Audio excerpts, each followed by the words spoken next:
שלום לכולם, אני כתב זר מפתח תקווה ובאתי לבדוק איך משגב מסיימים י"ב. בואו נלך לבדוק. Very nice. אז דבר ראשון, לפני שאנחנו מתחילים, אנחנו צריכים מיקרופון. בואו נתחיל. אז אני רוצה לבדוק איך משגב חיים. תגיד לי, ילד, איך זה להיות במשגב? חרא. גיליתי שצוות ריקוד משגב לא יודע מה הוא עושה. Not very nice. בואו נמשיך! אני הבנתי שצוות ריקוד משגב לא יודע מה הוא עושה, אז אני באתי להחליף אתכם. תעשו אחריי!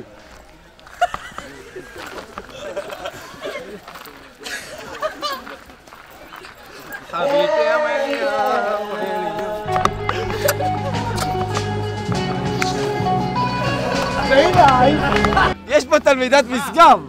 היא אמרה לי שהיא ממש שונאת את החזרות. למה?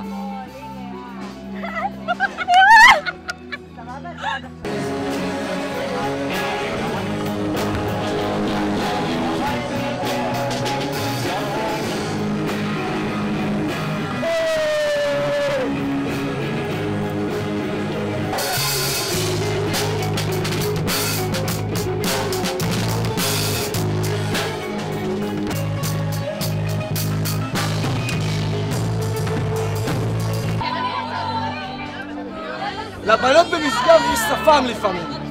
אני עדיין לא הצלחתי לזהות למה.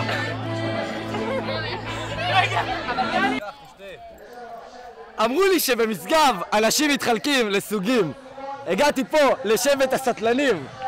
איך זה להיות שם? קח קפה דבר ראשון.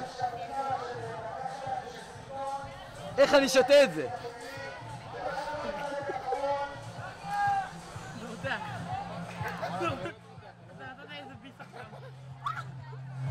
ככה. כמו שאתם מבינים, הסטלנים לא יודעים איפה הם נמצאים. אפשר לראות זאת לפי האף הגדול שלו.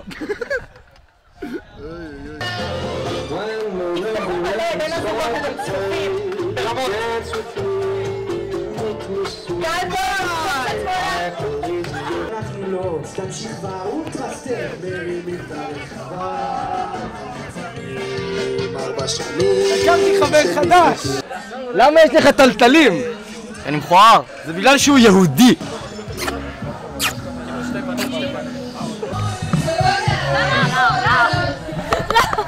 לא, רגע.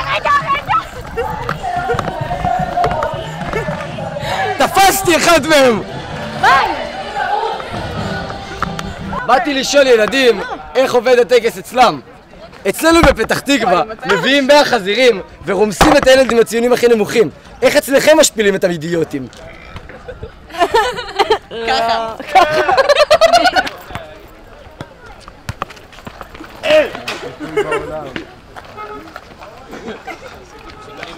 אמרו לי שאתה רוח רפאים.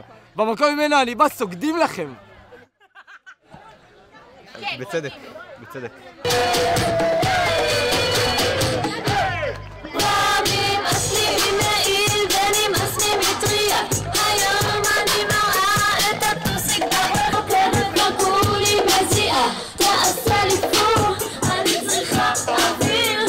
מצאתי סוף סוף משגבניק שנראה כאילו הוא בא מארץ המוצא שלי. ככה נראה שר הצבא שלנו. איך זה להיות שר הצבא פה?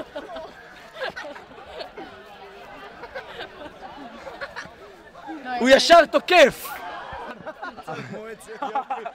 למדתי הרבה על המשגבניקים היום. למדתי שהם מאוד אוהבים את עצמם והם מאוד מוזרים. הם חלקים מאוד, בצורה מאוד מוזרה. אבל הדבר היחיד שחשוב זה שהם משגבניקים, ושאין אף אחד גרוע כמוהם.